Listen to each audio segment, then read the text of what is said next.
Some divers describe it as horizontal skydiving. Others say flying. And still others call it riding nature's diver propulsion vehicle. But you can't really compare drift diving to anything because nothing else compares. In drift diving, you cover far more area, expending far less energy than in any other form of diving, often outpacing even the hottest scooters. Only by drift diving can you zoom over the reef with the speed and ease of a barracuda.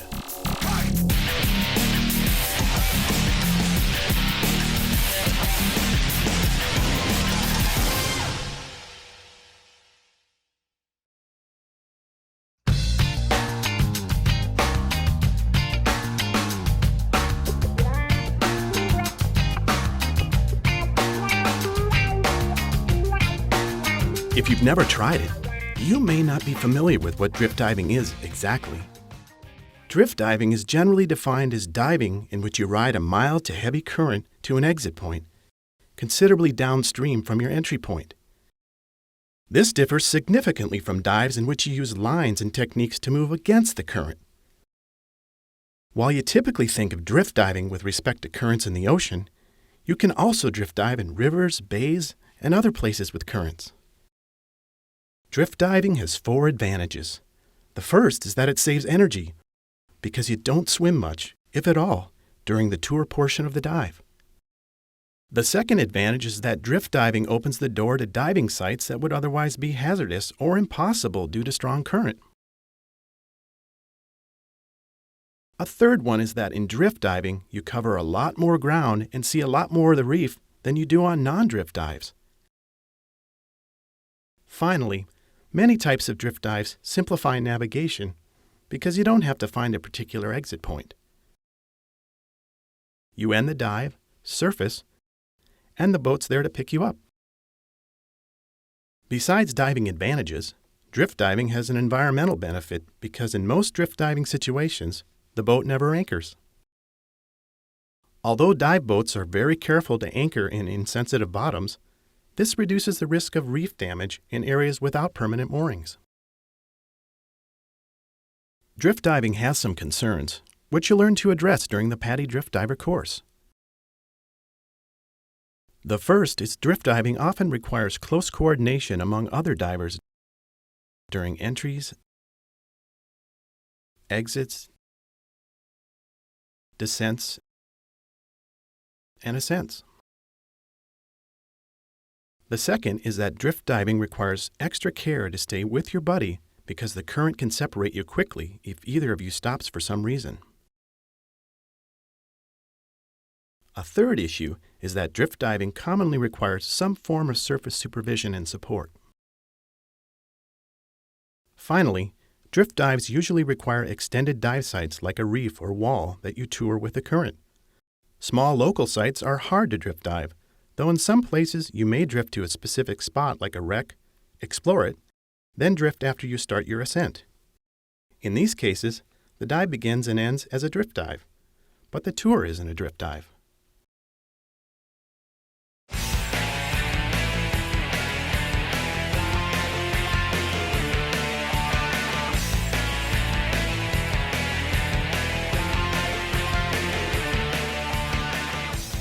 All drift diving takes place in currents, but there are different drift dive environments related to different types of currents.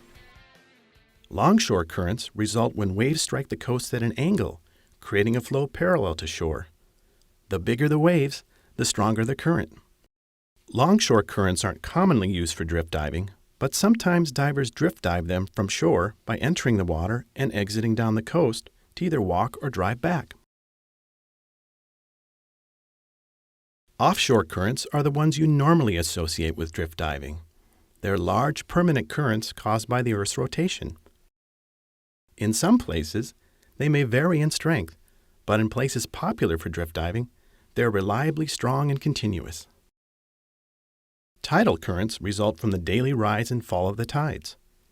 Tidal currents alternate direction with little or no current when the tides change.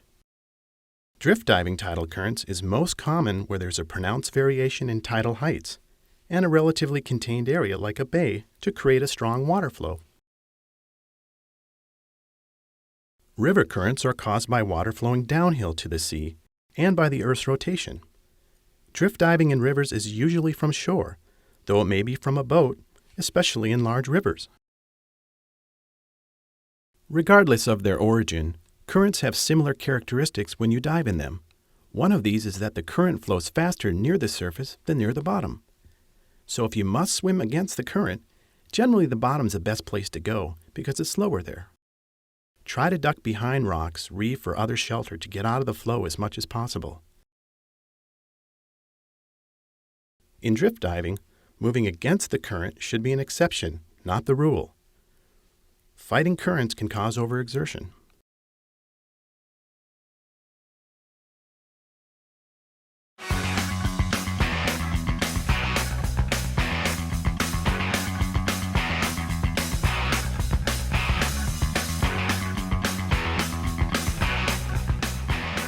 Although there are many variations of each, there are three basic types of drift diving: drift diving with a surface float, without a surface float, and with a delay surface marker buoy. When drift diving with a surface float, you drift along under a towed buoy that shows your location so the boat can follow you easily. This is a good technique for when choppy conditions may make it hard to follow bubbles, and it's good for beginning drift divers because the line provides a vertical reference for descents and ascents.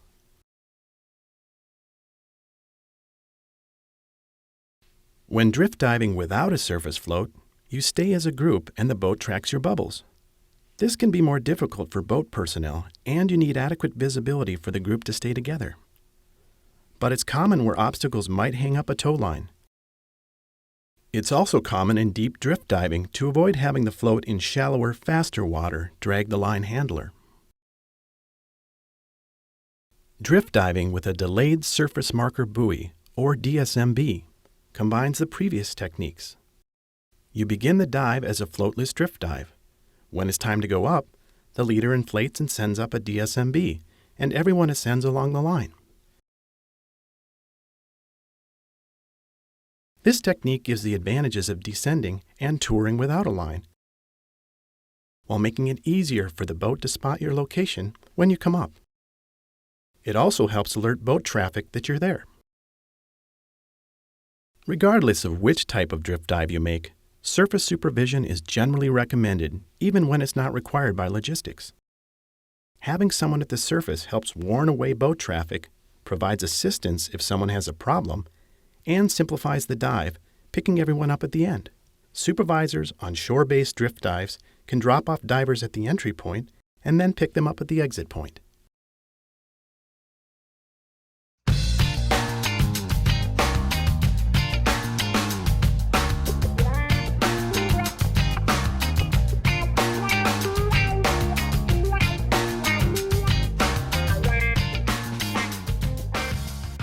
Like all dive specialties, drift diving has some equipment considerations, starting with the types of floats. There are many types used in drift diving, but among them, large spherical boat fenders are popular because they're readily available, highly visible, and the larger ones have ample buoyancy to support 2 or 3 divers pulling against it while ascending.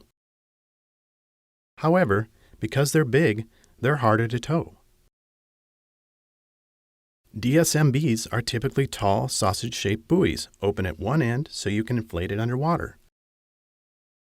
Though some divers use large, brightly colored lift bags.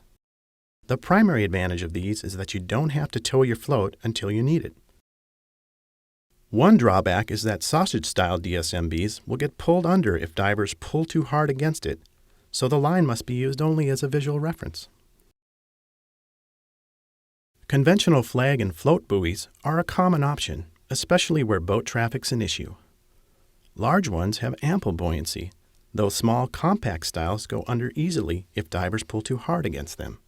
But they're very easy to tow because of their small size.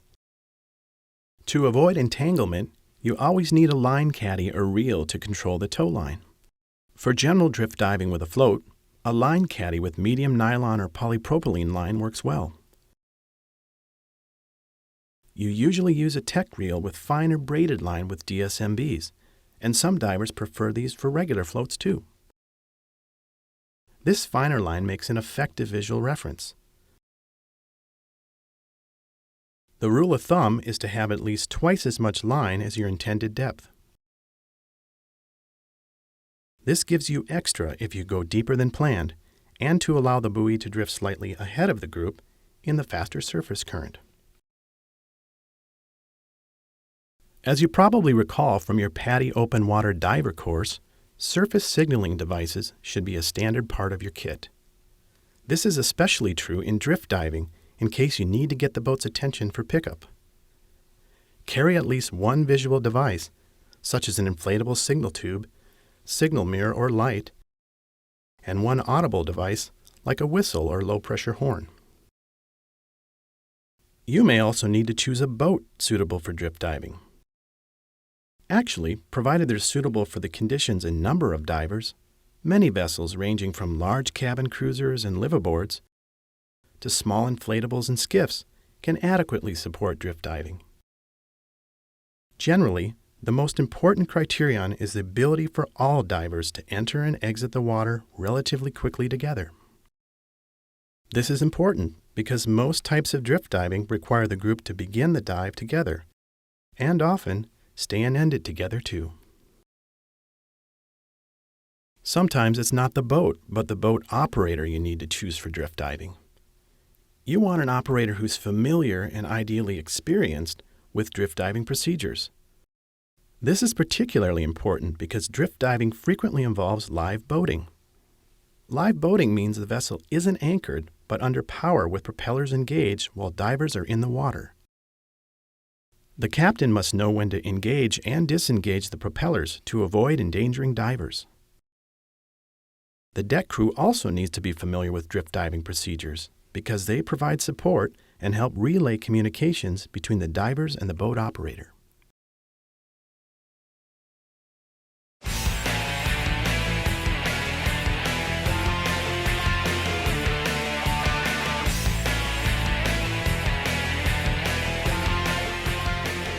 Now let's look at the techniques you use while drift diving.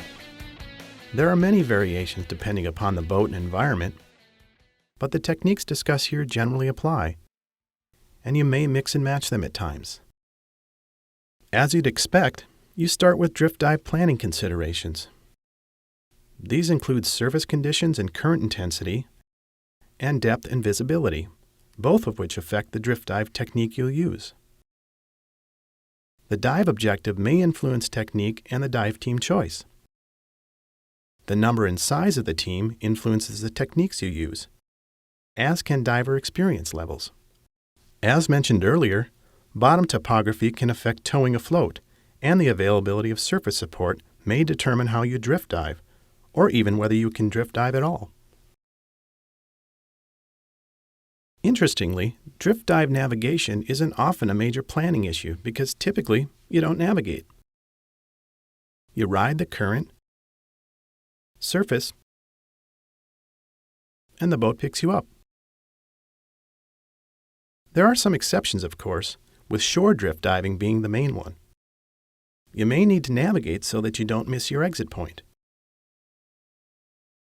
If there's nothing underwater that alerts you to it, or you're not familiar with the area, the usual procedure is to surface early enough to spot the exit. You may leave something like a brightly colored towel if the location's not otherwise obvious.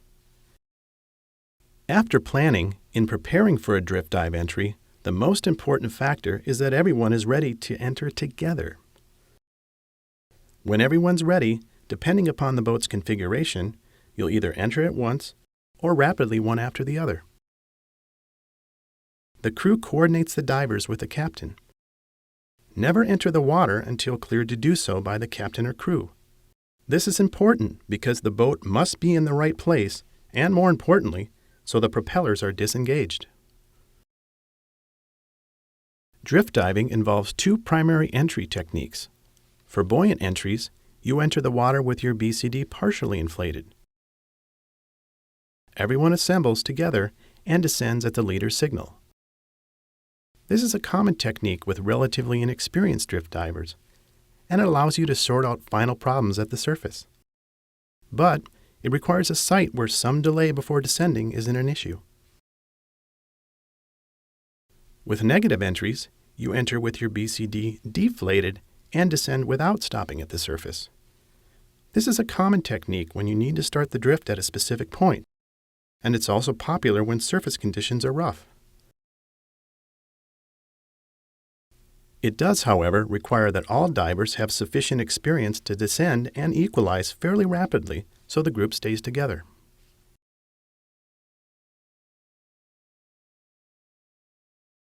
Now let's look at some of the variations on both buoyant and negative drift diving entries.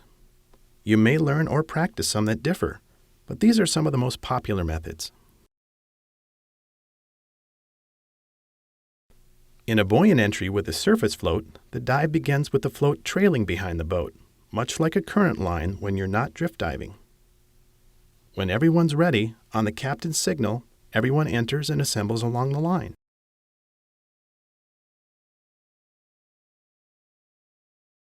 The line handler disconnects the line and starts down, with everyone following along the line. The line handler levels off at the planned depth, and everyone drifts together. In a negative entry with a surface float, after everyone's ready and cleared to go by the captain, the line handler enters first with everyone right behind. The line handler descends immediately, feeding out line, with the group following the line. Everyone levels off at the planned depth for the drift. Entries without a float, or that will use a DSMB, are usually negative entries. Everyone follows the guide into the water at the captain's signal and descends immediately. To stay together, it's important that everyone descends at the same time and keep the guide in sight. The guide levels the group off at the planned depth and everyone drifts together. Now let's look at drift diving descents. When using a surface float, descend along the line, but don't pull on it because you may drag the line handler or yank it out of his hands. Don't focus on the bottom. Watch the line and the group so you stay together if the handler swims across the current. Try to descend as quickly as possible, going around divers with equalization problems if you need to. If you have problems equalizing, stay with a line as you ascend a bit and try again. If you still can't, surface with your buddy and signal the boat to pick you up. When descending without a float in line, use a reef or wall as visual reference if you can. Again, it's important that everyone stay together and keeps the leader in sight. Equalization problems can be more of an issue because you don't have a line to keep you with the group if you have a delayed descent. One option is that if someone can't equalize, the entire group delays its descent and surfaces if necessary. Another option is for the buddy team to signal the rest of the group, surface, and get picked up by the boat.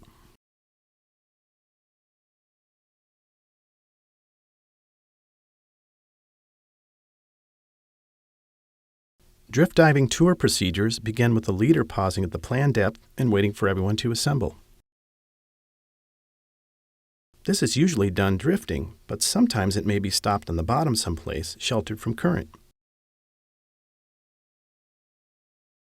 After making sure everyone's accounted for, the leader confirms the current direction and indicates the travel direction.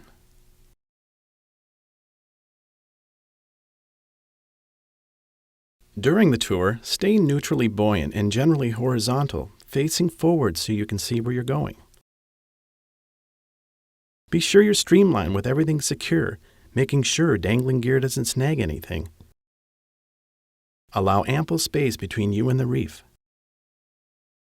Depth changes can be subtle, so pay attention to your computer and your ears. Maintain buddy contact and keep the guide in sight. The guide may swim across the current, so watch for his signals and follow. It's important not to miss the changes because you want to avoid having to swim against the current, which may be impossible or at best difficult. Stay in the group up current behind the guide.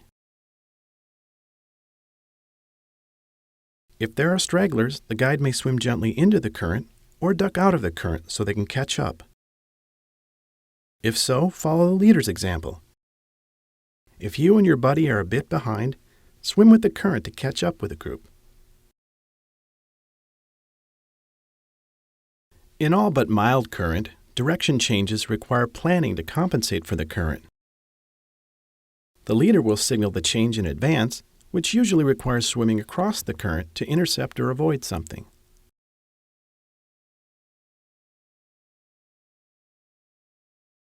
Drift diving ascents may involve ascending as a group or in individual buddy teams. If the plan is for the group to ascend, the dive ends when the first diver reaches the agreed air supply limit, no stop time or other planned limit. Everyone would also go up if an emergency occurred. The diver signals a leader, who signals the entire group. As you ascend, control your buoyancy. Look up and listen for boats. If you're using a float or sent up a DSMB, ascend using the line as a visual reference. With smaller floats and DSMBs, remember not to pull against the line. The line handler comes up last, taking up line as the group ascends. If you're ascending without a line, you may use the reef or slope as a visual reference.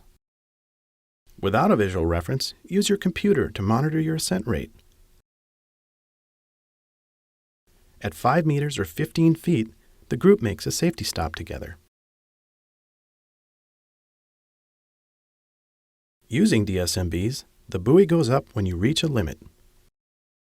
Here's the recommended technique. First, retrieve the DSMB and reel.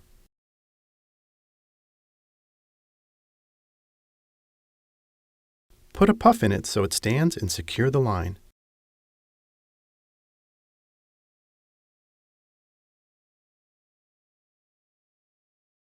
Next, hold the unlocked reel in your right hand. Line taut away from you in your field of view.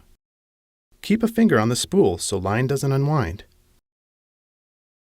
Hold your DSMB opening over your regulator with your left hand, then quickly puff to inflate it. Immediately release the buoy, letting it rise rapidly. Use your hand to maintain some tension on the reel. This keeps the buoy from spilling and avoids reel jams. However, if it does jam, let it go and send up another diver's DSMB. The dive plan may call for individual buddy teams to ascend when either diver reaches an agreed limit. In this case, you signal the group leader, make a normal ascent, safety stop, and then get picked up by the boat. If there's a float, ascend along the float line and stay near the float at the surface. Another option is for individual buddy teams to send up DSMBs as they leave the group. When you surface, look to the boat for pickup instructions. Sometimes the crew will signal you to swim toward them. Otherwise, wait for the boat to come to you. Drift diving exits differ from non-drift exits primarily due to live boating and concerns about engaged propellers. After the safety stop, the group stays together during the final ascent. Look up and watch for boats. If you're using a surface float, the line handler takes up slack as you come up, but may leave enough for everyone to hang on to, so it's easier to stay together. Stay in the group, visible at the surface, and watch the boat for instructions. Do not approach the boat until signaled to do so by the captain or crew, because it may need to maneuver. The crew will brief you ahead of time if there are special exit procedures, but usually you wait near but clear of the ladder area until it's your turn to board. If there's a wind pushing the boat, the crew may put out a line or the leader may secure the float line to the stern so you can hang on while waiting. If you get separated from the group, establish buoyancy and relax. Deploy your inflatable signal tube or other signaling device and wait for the boat. If it's still picking up the group, you may have to wait a bit before it comes to get you.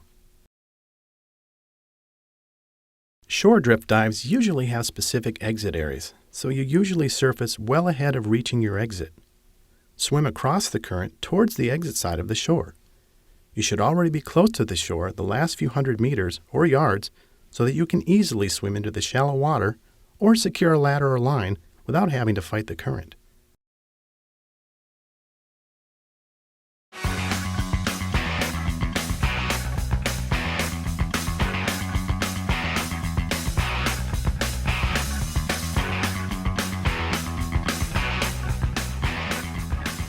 Drift diving has some potential problems you need to be prepared to avoid and handle.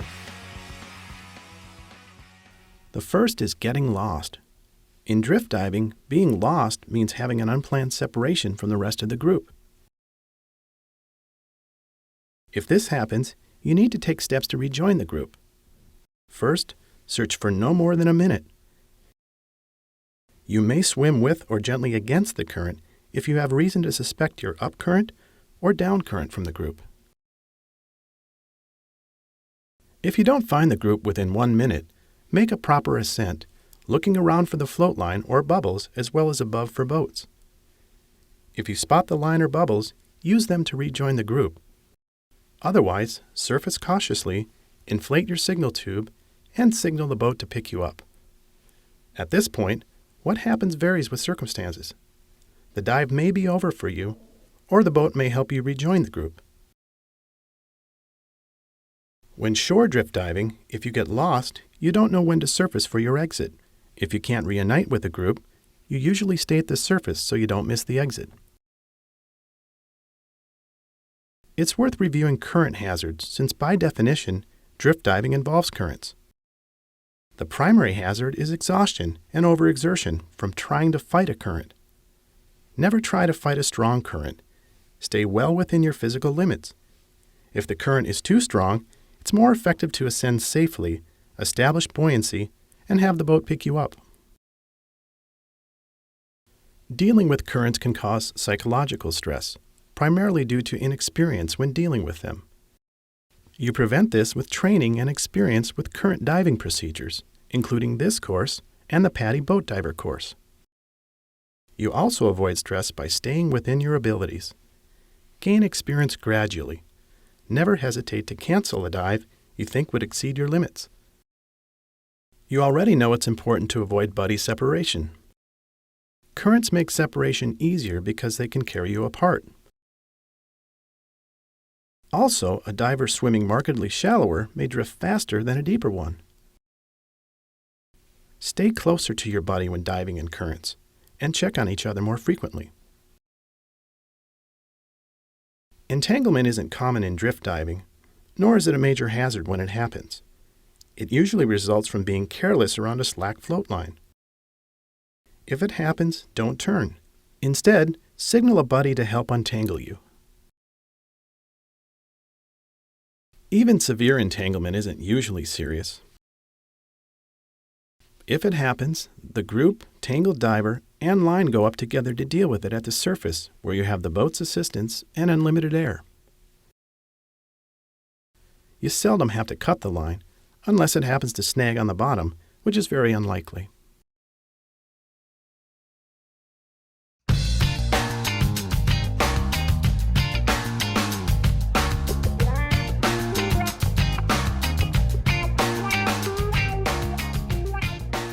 Many drift dives are exciting tours, but there are some specialty activities that you may want or need to combine with a drift dive. Deep diving is one common one because many popular drift sites have depths deeper than 18 meters or 60 feet. Aside from the usual deep dive considerations, on a floatless deep drift dive, you may have to make a midwater safety stop without a reference. Sometimes the boat deploys a bar or line to hang on to, but this doesn't work well if there's strong wind dragging the boat or if the boat will need to maneuver. Your dive plan should include how you'll make safety stops. If necessary, practice making safety stops without a line or reference before doing them on deep drift dives. Another deep diving issue is emergency breathing equipment. Although sometimes boats suspend breathing equipment with a safety stop line, again, this isn't possible if the boat will need to maneuver. Pony bottles and high-capacity cylinders are an option, but aren't widely available. The usual practice, then, is to plan for an extra-large reserve. Although this shortens the dive somewhat, it's offset by the fact that you're relaxed and using less air as you drift. Also, many drift dives offer multi-level profiles, so you end up with ample bottom time anyway. If you haven't done so already, it's recommended that you complete the PADI Advanced Open Water Diver and Deep Diver courses. You also have considerations with digital underwater photography and videography while drift diving. The primary difficulty is trying to stop to shoot something, which you can't do easily or at all. Sometimes you can make a planned stop with a group, but generally your best bet is shooting the group and scenery in motion. Leave close-ups and macro images for another dive. Be sure to maintain buddy and group contact so you don't get separated. Learn more about shooting underwater in the PADI Digital Underwater Photography and Videography courses. Search and recovery isn't a common drift activity, but sometimes the need for it comes up. The most effective search method is usually to drop a team off well up current. The team spreads out perpendicular to the flow and scans the bottom as they drift, deploying a heavily weighted buoy when they spot the search object. If they don't find it, the boat picks them up and carries them back up current for another pass. Once you find the object, recovery depends on size. For a small object, it's usually a matter of timing so that you drift upon it from up current and snag it as you pass. If the object is so large that you need to rig a lift bag, it must either be someplace out of the current, or in currents so mild you can do so without significant risk of exhaustion. After rigging the bag, raise it as you normally would, drifting in the water column as you ascend. You should be familiar with the techniques before attempting them on a drift dive. The PADI Search and Recovery Diver course is a great way to learn the basics.